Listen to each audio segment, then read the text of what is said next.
30 years of joyfulness. Hashtag Stop Galamsey Now. Let the water flow. I will speak to him directly. President John Dramani Mahama. Yellow blood do. Hello, good afternoon and welcome to the Midday News. The news is live on Joy 99.7 and Hit 103.9 FM here in Accra. We are on Love 99.5 FM in Kumasi, myjoyonline.com, and affiliates in all 16 regions of Ghana, including Jata FM Karaga, Jatpa FM Bwipe, A1 Radio Bogatanga, Sky FM Sunyai, Space FM Takwa, and Radio Wa in Wa. We are also live on X Spaces, Facebook, and YouTube. The Midday News is supported by Petrosol Platinum Energy, energizing dreams. Our top stories: demand for Special Prosecutor Kisie Jabin to immediately step aside as one of the petitioners for his removal alleges misappropriation and financial mismanagement at the office. We have details. Also, Majority Leader Mahama Yariga calls for stretch full investigation of institutions who top annual corruption perception index to deal with the menace, especially in public institutions. If we really want to be changing institutions, when you make that finding, you should report to Shraj that there's a perception that this institution is corrupt. So can you go into their systems and find out what practices enable corruption and then make recommendations? We have details as Shraj announces move to conduct corruption risk assessment on the Lands Commission and Roads Ministry believed to be institutions of high-level corruption. Also coming up, after nearly 7 decades of violence, tension and uncertainty, a long and bitter chapter in Boku's history may finally be drawing to a close as the true principal sides in the conflict, the Kusasis and the Mamprusis, begin a symbolic and substantive step towards healing as they come together to smoke the peace pipe and commit to a future of coexistence. We'll hear from the two sides plus a conflict resolution expert on what the future holds for them. Also, Accra High Court orders parties to file the terms of a plea bargain 3 days before the next sitting in Nana Agrada's case. Details as Agrada's lawyers maintain she is in a stable condition.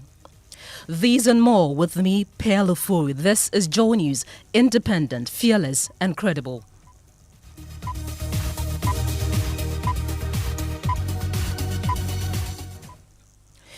Now, one of the petitioners seeking the removal of Special Prosecutor Kisie Jabin is demanding that he immediately steps aside to allow for a forensic audit of his management of the office. The Coalition for Integrity in Governance alleges misappropriation and financial mismanagement, among other issues, in its petition to the president.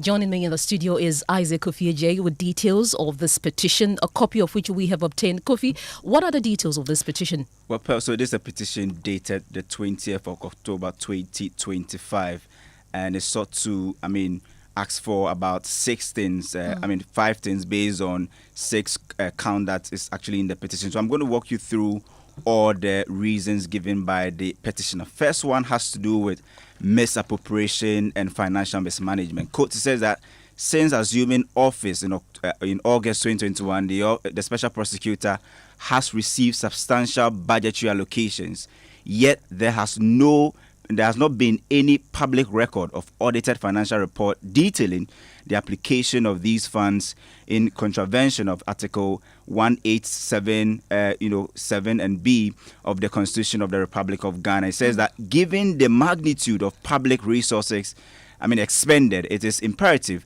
that a comprehensive forensic audit be conducted to establish accountability and transparency. There's another count on incompetence and lack of tangible results. It says, quote, despite enjoying strong statutory powers and substantial funding, the Office of the Special Prosecutor has failed to achieve meaningful outcomes in the national fight against corruption. It goes ahead to say that there have been no major convictions, asset recoveries, or significant, deterrent measures, reflecting a lack of operational focus and leadership efficiencies.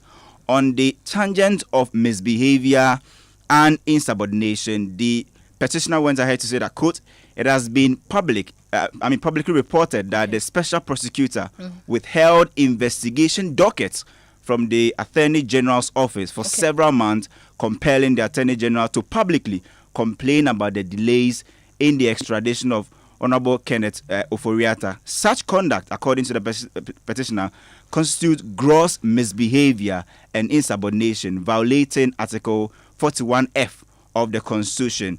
On the count of abuse of constitutional powers and institutional conflicts, it went ahead to say that, quote, the special prosecutor has increasingly exercised what can be described as bully judicial constitutional custodial powers, which they go ahead to say that BJCCP, and encroaching on the constitutional functions of the Attorney General under Article 88. This unhealthy power struggle has generated confusion within the judicial system of the Republic of Ghana. And on the tangent of misbehavior, mismanagement of public funds and lack of transparency, it went ahead to list a number or the budgetary allocations for the Office of the Special Prosecutor since 2021. And the amount quoted here between 2021 and 2024 is about 364 million Ghana cedis, which they want, some form of audit to be conducted. Okay. Thank you very much, Isaac Kofi-Ajay, for that update. Let's bring you other stories now. And the Majority Leader and Chairman of the Independent Constitutional Bodies of Parliament, Mahama Yariga, has called for full-scale investigations into institutions who top the annual corruption index. The annual index done by Transparency International ranks institutions citizens believed to be corrupt or involved in some level of corruption-related activities nationwide. Appearing before the Independent Constitutional Bodies of Parliament to justify the budget allocation for the Commission of the Commission on Human Rights and Administrative Justice, Joseph Whittle, he indicated that the Commission has begun investigations into the report on the perceived corruption in the state institutions. In 2022, beyond the Transparency International CPI, we conducted jointly with the Ghana Statistical Service what we call actual experience of corruption in the public service. That report is online on our website. Anyone can go for it. When we actually looked at not only perception, but Ghanaians or citizens' experience of how they participated somehow in the issue of corruption, either by giving bribes or being demanded of bribes, and even of other things in kind, such as sextortion, among others. So that report is there. It is now left with policymakers to see how they can take that, determine what should be done. Because if you look at that very carefully, corruption is not of an institution, it is of public officers. So we can only investigate and make recommendations or decisions out of specific allegations against specific public officers who we have made findings against, but not the institution. You had Joseph Whittle there, but Chairman of the committee, Mahama Yariga, believes the investigations must be escalated into possible prosecutions of individuals. But there must be something triggering the perception.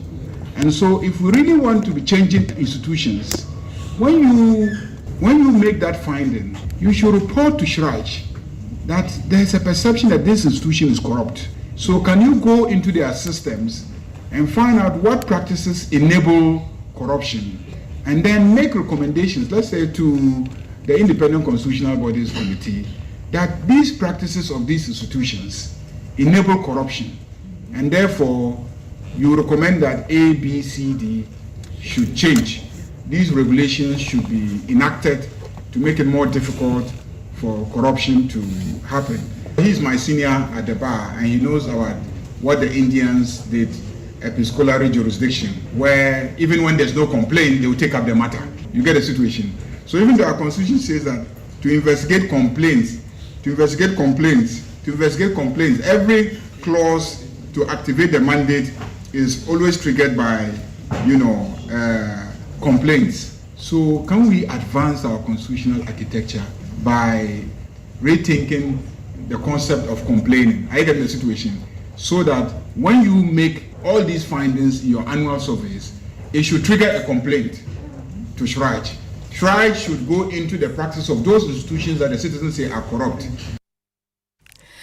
Well, join me right now for more on this is my colleague James Aveji. So, James, the Commission says it is putting special focus on the Lands Commission and also the Roads Ministry. Why?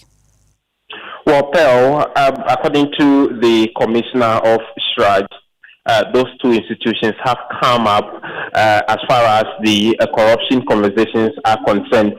You know that in public discussions there have been allegations every now and then, especially against the Lands Commission, bribery allegations when people apply for land documents and all of that. And at the Ministry of Roads and Highways, there's been conversations about how road contracts are awarded, bidding and awarding of contracts, which some have alleged that you have to pay some amount of money to win some of these contracts. And so based on that, the commission said they'll be conducting what they call corruption risk assessment of those two key institutions to know what exactly has been going on in there. But in all, especially on the issue about the investigation of institutions involved in corruption, leading the chart in Corruption Perception Index, the committee has agreed that the laws backing strike must be amended to give them that,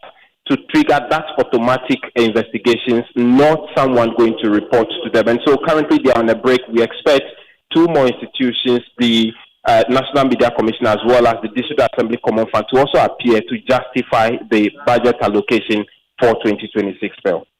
James Aveji, thank you. Now, it's been nearly 7 decades of tension, uncertainty and bloodshed in the upper east town of Boku. But today there is renewed hope for lasting peace as the Kusasis and Mamprusis come together to take a significant step towards healing and reconciliation.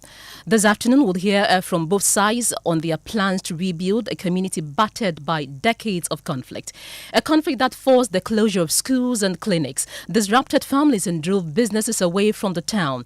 Well, the breakthrough follows a peace deal reached through the mediation of the Asantehene Otumfuo Osei II at the Menchia Palace yesterday. Now, what does this moment truly mean to the people of Boku? Can this fragile peace endure after years of failed attempts by successive government and institutions to resolve the crisis? First, here's a report by my colleague Emmanuel Bright-Kweku, who witnessed the conclusion of the talks at the Menchia Palace. It appears conclusions with the mediation talks with Asantehene has finally come to an end. We do not really know what happened in the closed door meeting, but this is the jubilation that we are having here at the Menchia Palace, and as you can see, that is the dignity or some local authorities here at the. We understand this is the group for the Kusasis, and right after the mediation talks, there have been wild jubilations here at the Menchia Palace. They had waited all day long for the Asantehene to conclude the mediation talks between the Mamprusis and Kusasis, and we know that this conflict has been a long-standing chieftaincy feud between the two factions, and that have resulted in the loss of lives and destruction to property. And we understand that once this is done,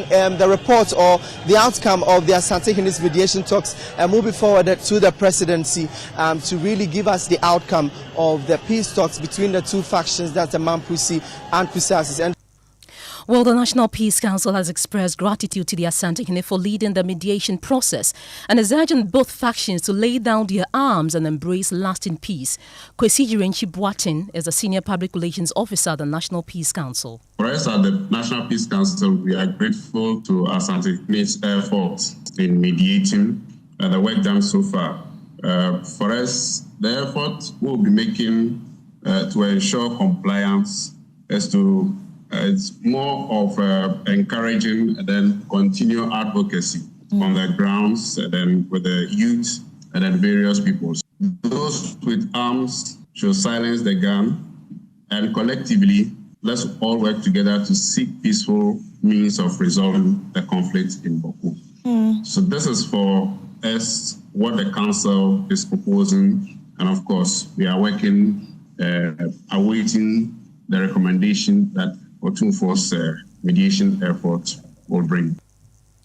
Well, indeed, yesterday's peace deal did not come easily. For decades, various government and stakeholders committed significant resources and political capital in unsuccessful attempts to end the conflict.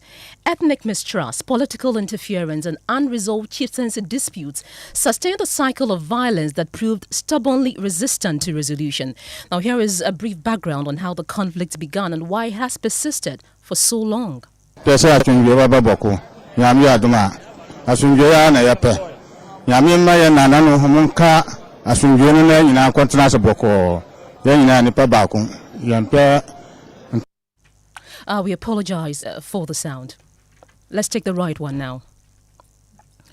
We do not have that insert. We'll bring you that one later in our bulletin. Shortly on the story, we're joined by Professor Kwesi Enin. But before that, let's take you to the Upper East region, and speak to our correspondent, Albert Sori, who's been monitoring developments there. Albert, good afternoon. Thank you for your time here on the Midday News. Now, how is Boku responding to this peace deal? Yes, Phil. So, ahead of the announcement as far as the mediation talks are concerned, many people had anticipated that depending on what was going to be announced, there could be some disturbances. And so the security started taking measures. Various security posts were erected on roads leading into Boku, just in case there were going to be any sort of disturbances in the town, depending on how the announcement would have gone.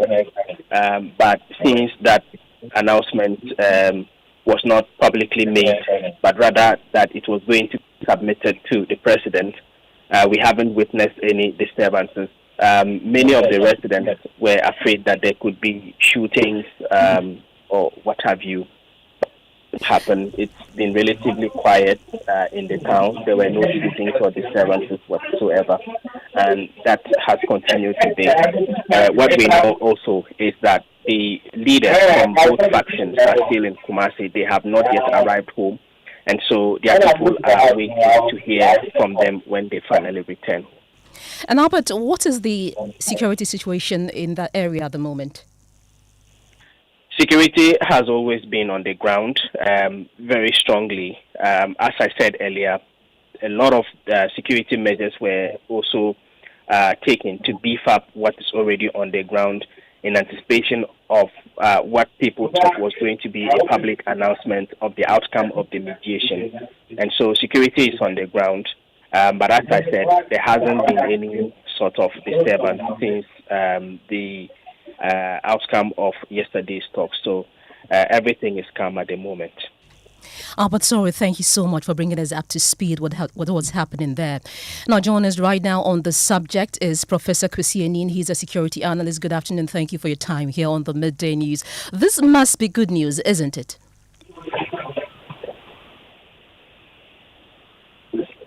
Professor Enin, can you hear me? Professor Kwesi Enin, please, can you hear me? Well, we'll try and reach Professor Kwesi Enin to share his insights with us on the story. But right now, let's move to other stories. And this is the Midday News. We'll take a short break here and return with more stories.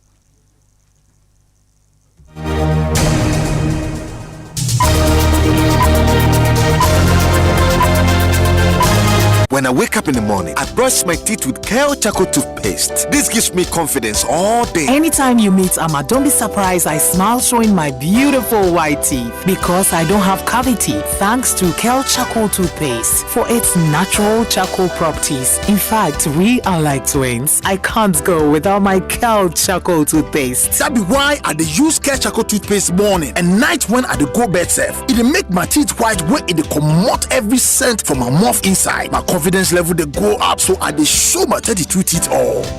Introducing the Kale Charcoal toothpaste, formulated with activated bamboo charcoal powder, ensures whiter teeth and removes bad breath. The strong natural property of the activated bamboo charcoal removes bacteria, absorbs surface stains on our teeth caused by coffee, wines, and tobacco. Welcome, Kale Charcoal toothpaste. Kale Charcoal toothpaste, Sankofa Yenchi. Kale, happy smile. This advert is FDA approved. In the name of the Lord Jesus, let there be a performance of your word and your word only. The world gathers at Action Chapel International for Impact 2025 with the Archbishop Nicholas Duncan Williams, Apostle Joshua Selman, Apostle Isi Igenegba, Reverend Eastwood Anaba, Bishop Bernard Odri Asari, Reverend Dr. Robert Ampia Kofi, and Reverend Dr. David Entry. Theme: let there be a performance. It's Sunday to Sunday of word, worship, prayer, divine encounters. There is an anointing coming on you. From Sunday 30th November. It is time for the heavens to move. Through Sunday 7th December. I see somebody, you will arise. Mornings at 9 a.m. and evenings at 5 p.m. at the Action Chapel International, Sprinters Road. Don't miss this year's special Impact Sunday joint services. 8 a.m. both Impact Sundays, Impact Friday services from 9 a.m. to 3 p.m. and all night from 11 p.m. to 5 a.m. the next day. Can't miss it. Look forward to seeing you. Be there. Dear Santa, I don't want a lot this holiday. All I want this holiday is on DSTV, so I can watch all my favorite kids shows on Cartoon Network, Nick Jr. and Nicktoons. Also, Daddy can watch all his football games, and Mommy can watch all her telenovelas. Ho ho ho! No bronya kuko this Christmas. Get yourself or gift that special person a DSTV decoder as a Christmas gift today at 89 Ghana cedis. DSTV, your home of entertainment.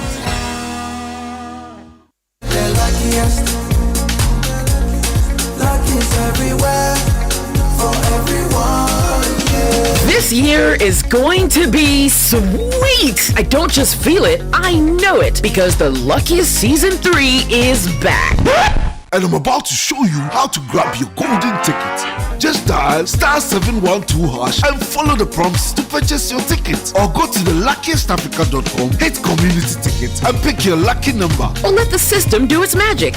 Choose how much you want to spend from 1 to 5,000 Ghana cedis. You can even buy a ticket for someone else. Be someone's hero. Payment? Easy. Mobile money in Ghana or card if you're international. One ticket can turn 1 CD into 500 times more. That's maths we love. Or your community could win 10 times more. So let's get lucky together because luck is everywhere. Joy 99.7 FM.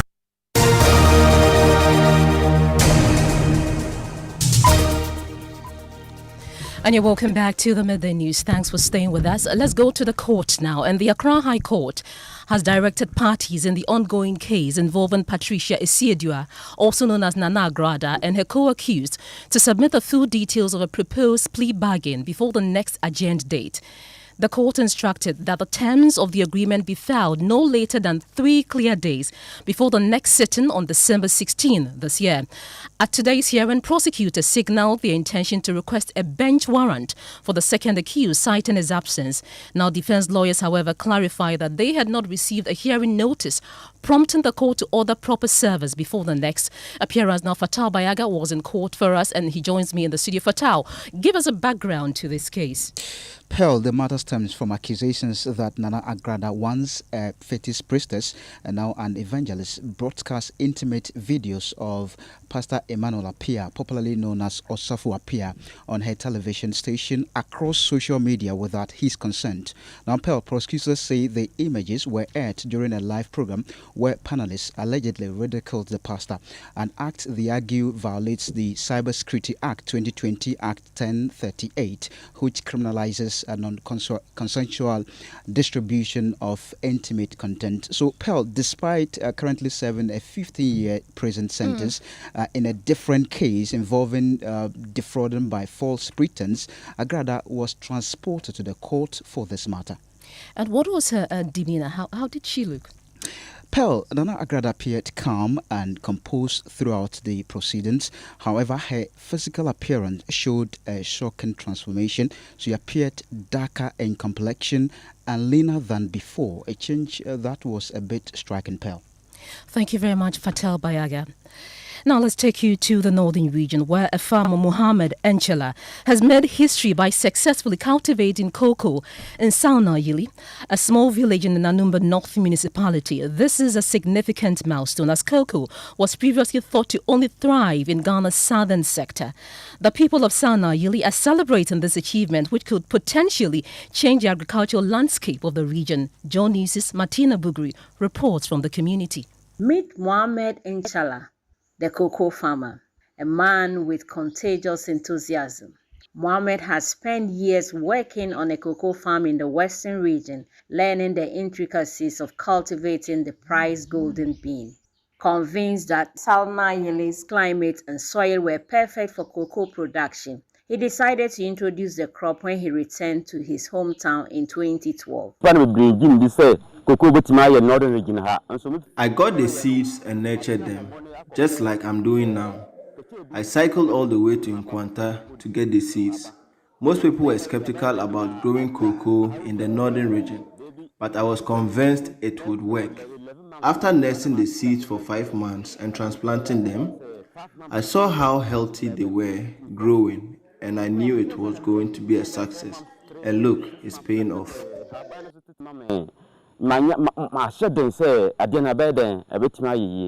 He's not just farming cocoa. We have plantain, palm nut, ginger, among other crops here in the northern region. Now back to Accra, the Ghana Federation and Disability Organizations. Pardon me, this is the Midday News. We'll take a short break here and return with the story.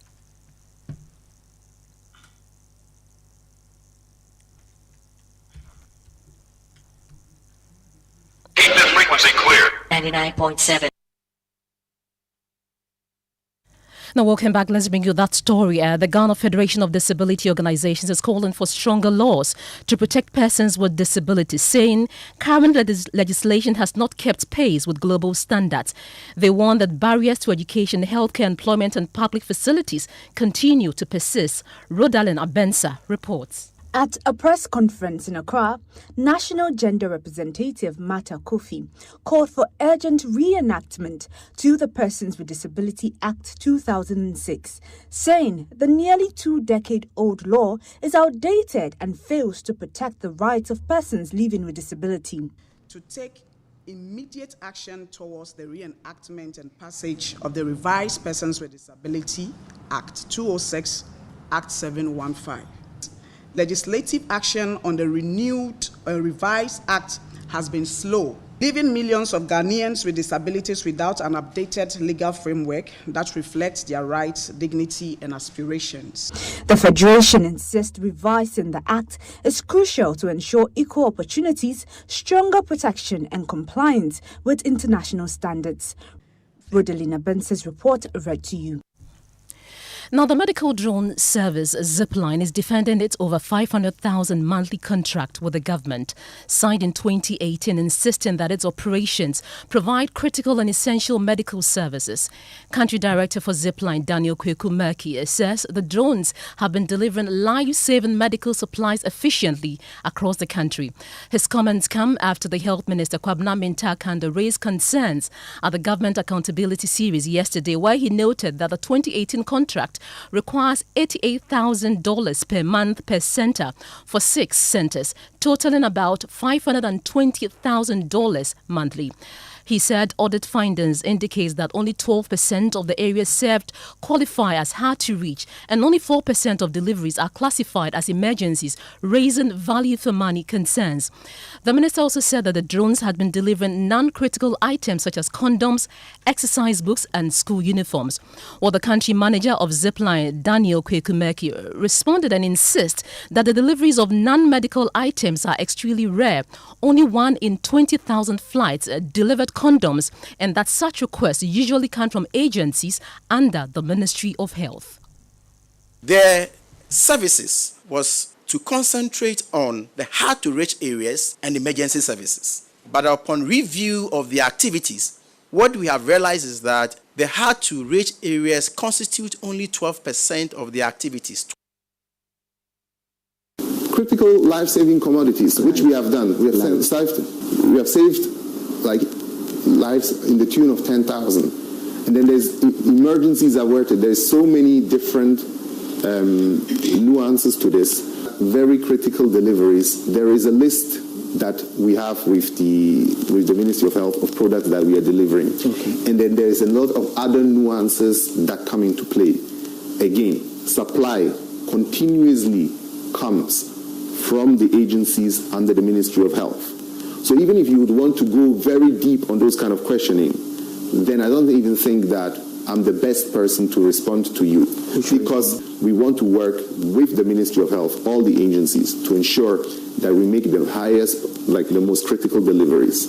So, yeah, go ahead. So as part of your most critical deliveries, did you find in your spreadsheet condom? Excuse me? Condom. The thing that you're supposed to deliver, was condom part of those things that initially you were asked to deliver? I told you already that these condoms, right, were not delivered. It wasn't a box of condoms delivered by itself. So it was delivered in association with other commodities. And I think I have answered this question. And you hear that the country manager of Zipline, Daniel Kweku Umeke, it's time to bring you what's trending. And Noella is here. Noella, what do we have? So, Pearl, Wasi is trending. You already know what it is. I have Derek on X who says, my younger brother just checked his Wasi results on my phone. He got core maths A1 and D7 in social studies, and he adds a meme obviously roasting his brother. So a lot of people are having different or varied reactions to the issue about the quote-unquote abysmal performance. Yeah. Nola, thank you so much for that, and that's how we end the Midday News. I am Ofori. Good afternoon, and thank you for your time.